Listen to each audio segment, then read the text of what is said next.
जंगल की नदी का झगड़ा, प्रकृति और समझदारी की सीख देने वाली कहानी।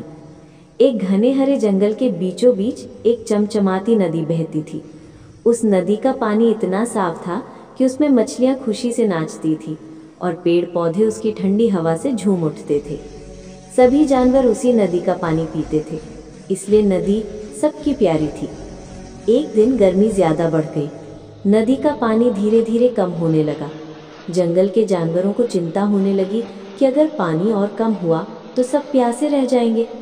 तभी एक हाथी और एक भैंस पानी पीने पहुंचे और दोनों एक ही जगह से पानी पीने लगे। हाथी ने कहा, ये मेरी जगह है, मैं रोज यहीं पानी पीता हूँ।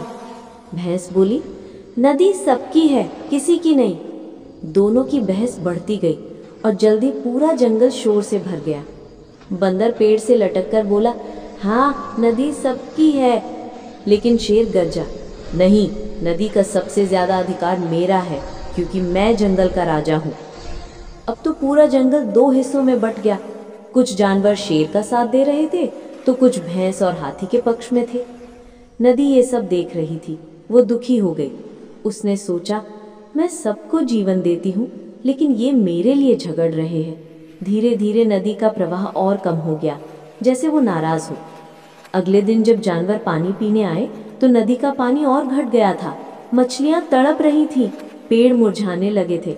अब सबको एहसास हुआ कि उनके झगड़े का असर सीधे नदी पर पड़ा है। उसी समय जंगल की समझदार उल्लू दादी उड़कर आई।